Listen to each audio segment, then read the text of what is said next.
What's going on, everyone? Welcome back to another edition of Pistons Daily, where you can find daily content covering all things Detroit Pistons, Monday through Friday. My name is Kyle Garrison. I am your host. You can find me over on Twitter at Kyle Garrison2, where I talk all things Detroit sports. So head over there, give me comments, questions, concerns, episode ideas. I'd love to hear from all you guys. Also, shout out to everyone who tunes in every single day. The channel is growing at an unbelievable rate, and it is all thanks to you guys. So once again, I really appreciate it.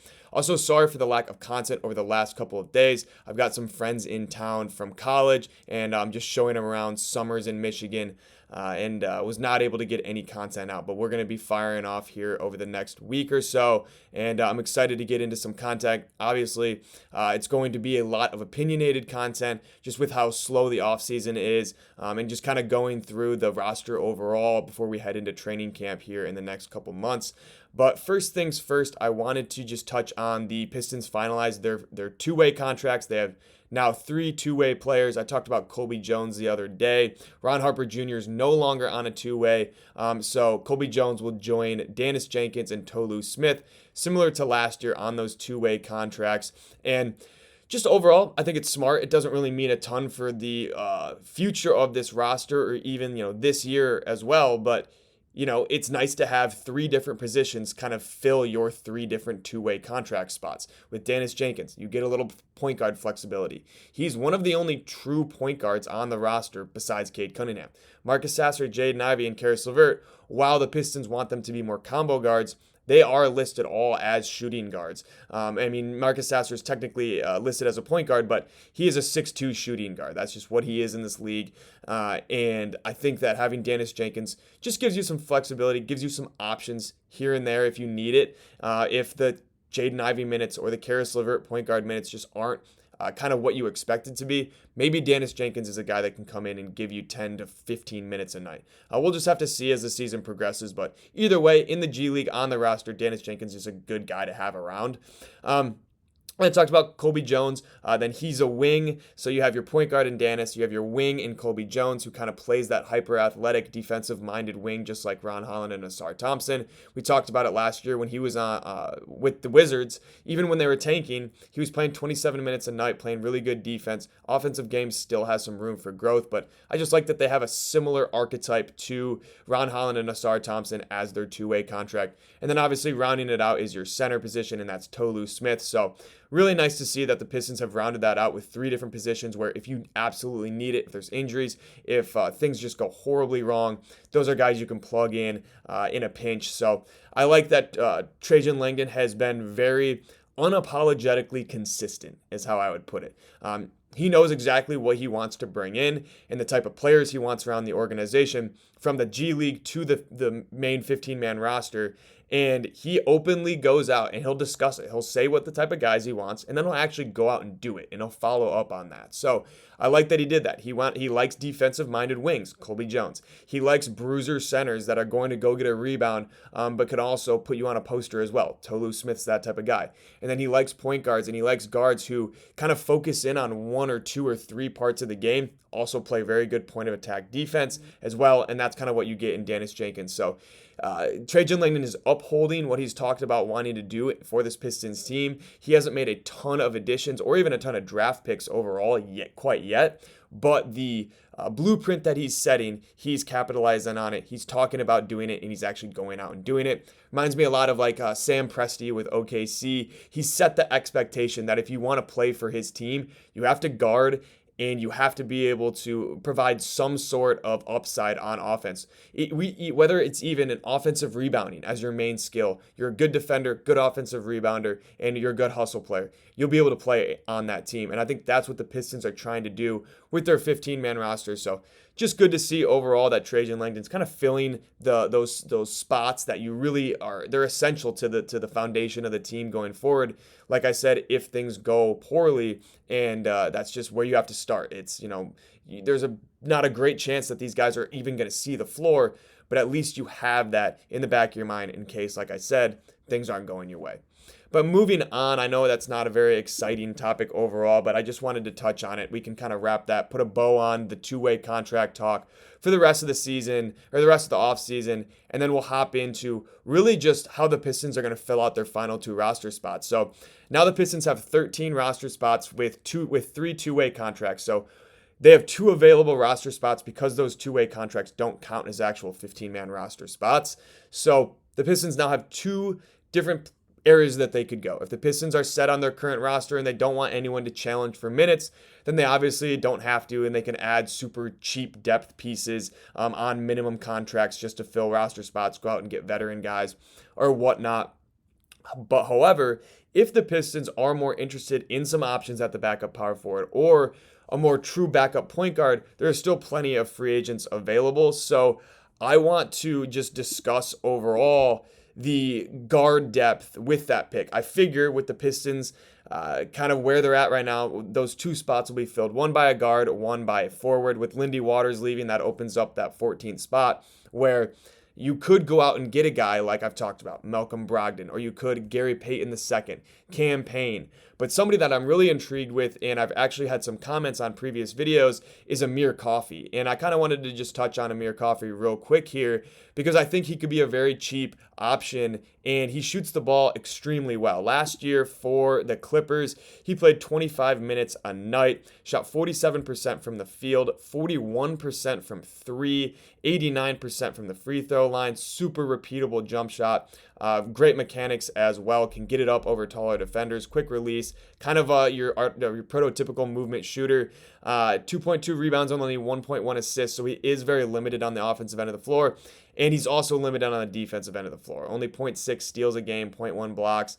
Doesn't move his feet all that well. His advanced stats aren't great.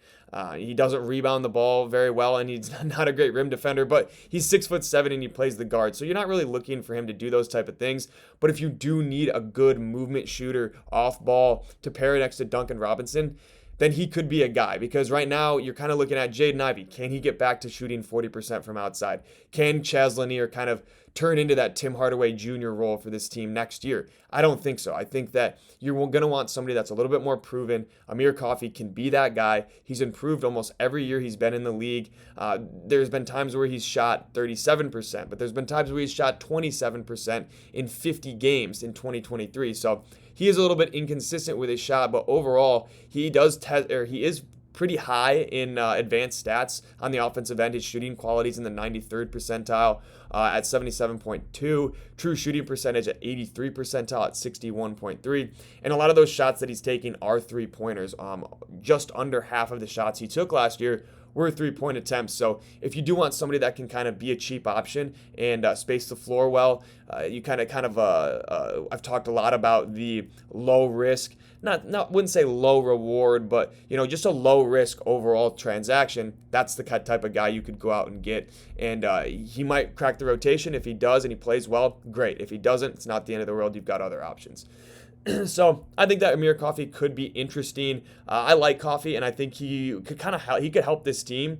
But let me know in the comments your thoughts on the remaining free agent guards. I know I mentioned guys like Malcolm Brogdon, Cam Payne, Gary Payton, and then Amir Coffey was kind of the main topic of this conversation. But let me know if any of those free agent guards pique your interest, or if Amir Coffey is interesting to you, or if you would just overall rather see the Pistons pursue someone else with those final two roster spots. I know I talked about potentially just bringing in somebody who's not going to challenge for minutes in those two roster spots, and that could also be the case. But I wanted to move on, and I wanted to discuss the second or the last roster spot. I talked about guards just a second ago, and I kind of want to touch on some bigs because, like I said, I think it would make a lot of sense if the Pistons were to fill those last two roster spots with depth pieces, either it be an off-ball guard or an on-ball guard like a Malcolm Brogdon. I know Malcolm Brogdon and Amir Coffey are very different players, but just a guard nonetheless. And then you could look at kind of adding a power forward like we've talked about a lot. A prototypical power forward would be nice to have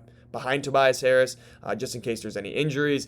You don't really want to play Asar Thompson and Ron Holland significant minutes at that power forward position. I would imagine you don't want to do that if you're JB Bickerstaff. I'm sure you'll have to at some points, but you could bring in somebody like a Chris Boucher, Al Horford, Trey Lyles, Precious Achiuwa.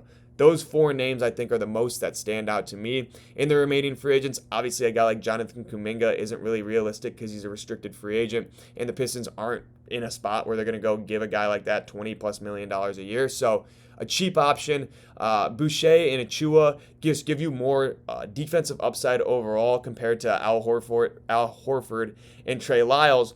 But with what we saw from Tobias Harris in the playoffs last year, and like I talked about, Ron and Asar could be playing power forward minutes, you don't really need to prioritize defense there. So I think that a good floor spacing, maybe a more offensive threat at that power forward position could make a lot of sense. I've talked about Trey Lyles on here before, and I think that he could be a guy that comes in and plays 10 to 15 minutes a night, maybe 18 sometimes if Tobias is in foul trouble or Asar is in foul trouble or something like that. And I don't think Trey Lyles is a very, it's not a name that's going to blow you out of the water or get you out of your feet or get you out of your seat when you're at a game. But he is a consistent enough player overall where you could plug him into the lineup early on in the year. If you don't like his minutes and if it's just not, they're not contributing to winning basketball, then you can sit him down. Another very low risk addition that wouldn't really tie you up long term and could just be a guy that is a veteran presence in the locker room. I mean, he's played over 10 years in the league. Last year, he averaged 6.5 points per game, shot the ball decently well, 42% from the field, 34% from three, but that's been his worst shooting season since really his time in Detroit. After he left Detroit in 2022, when he was traded to Sacramento, his three-point shooting went up from 30% to 36.5%. The next year, he was 363%. And then the next year was 38%. And then obviously, like I said, 34% this past year. But I think just with the better teams that Trey Lyles is on, the better he becomes, the more just opportunistic he becomes. His true shooting percentage gets better. His effective field goal percentage gets better. His overall field goal and his three-point percentage and his free throw percentage have all increased when he is put in a better situation. So his first stint in Detroit wasn't great, and I'm not afraid to admit that. It wasn't great at all. But you could add him back to this roster, and like I said, just down the line could be somebody you rely on or somebody you lean on for a couple of minutes here and there just to kind of get you through some of those Tobias-less minutes with the lack of forward depth. It's hard to look at this roster and not realize the glaring hole that they have at the backup power forward position. So why not try and go fill it? I think Trey Lyles could be an answer there. And then the offensive upside also applies to Al Horford. But just with his age, he's significantly older. I think he's about 5 years older than Trey Lyles. And the fact that I think he wants to end his career with the Hawks. I think Trey Lyles is just more, in my opinion, has started to make a lot of sense compared to the other three names that I mentioned. But let me know in the comments. I know I mentioned Chris Boucher, Al Horford, Trey Lyles, Precious Achiuwa. Do any of those four players pique your interest to fill one of the final two roster spots? Or if you'd like to see the front office go in a different direction, let me know what you guys think. And then before we wrap things up, I just wanted to talk about Malik Beasley and whether or not I think he could be back on the Pistons roster if the charges are dropped. And I don't want to speculate on the situation too much because I know as much as you guys do. I do not see much. All I see is his posts, and I keep an eye on those just to kind of make sure that there's not more updates or more news that's come out. And there hasn't really been any news, but I will say, and this is social media speculation, but he's posting pictures and videos and whatnot, repping Pistons gear. He's posting old videos, old pictures from his time in Detroit.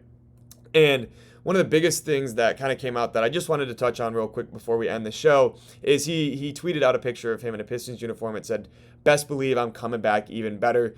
And I mean, he is an interesting guy, and he's very interesting. I'll just put it like that.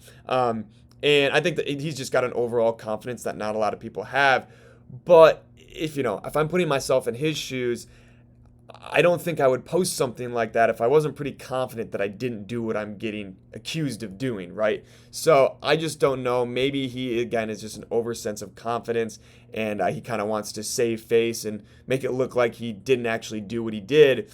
But I mean, if this is the case, if he is innocent, this all comes back. It's a Terry Rozier situation where, for some reason or whatnot, he kind of got screwed over by the NBA and was under investigation, ended up being nothing. But then Jonte Porter was a very serious situation, and now he's out of the league for the rest of his life. So it could be that, it could be the other, it could be the latter. Who knows really what's going on with the Malik Beasley situation?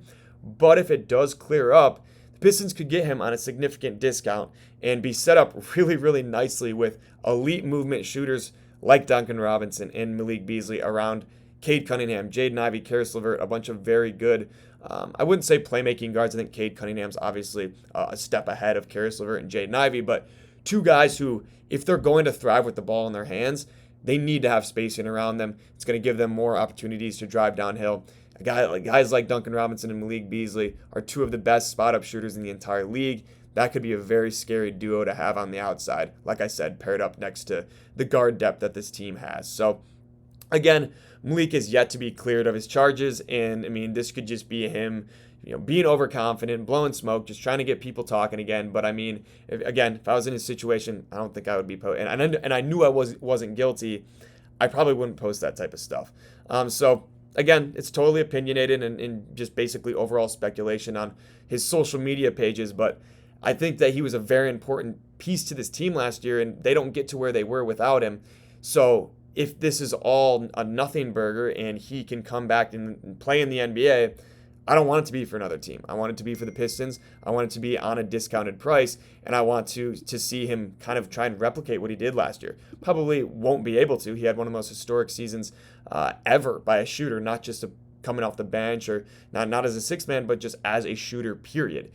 So let me know what you guys think. If he is cleared of those charges, would you guys like to see him back? I don't know if he will, but if he does find a way to beat the case, I personally would like to see him. Would you guys like to see the Pistons bring him back on a discount with the potential of extending him next offseason, or would you like to just see the Pistons move on from him and let him kind of continue his career on another path if those charges are dropped? Again, I just want to reiterate before I get comments, this means absolutely nothing if he is guilty. But you never know with these situations, what's going on behind the scenes. There's a bunch of moving parts going on. And again, if he is not guilty, then he deserves another shot. And it should be with the Pistons. I know he loved it here, and the city really embraced him as well. So I'd love to see the Savvy Slider meal back on the market for Malik Beasley. So we're going to have to keep updates on that situation. And if I hear anything of note, I'll let you guys know. But as of right now, it's just social media speculation. But that's all I've got for you guys today. Let me know in the comments or over on Twitter your thoughts on who you'd like to see fill the final two roster spots for the Pistons, and your overall thoughts on the Malik Beasley investigation, and if you'd like to see him back on the Pistons if he is cleared of all charges. As always, like, subscribe, comment, turn on post notifications, and follow me on Twitter over at Kyle Garrison 2. Also, head over to Spotify, leave a review if you can. Once again, thank you all so much for tuning in every single day. With that being said, that is going to do it here for episode 33 of Pistons Daily, and I will catch you all next time.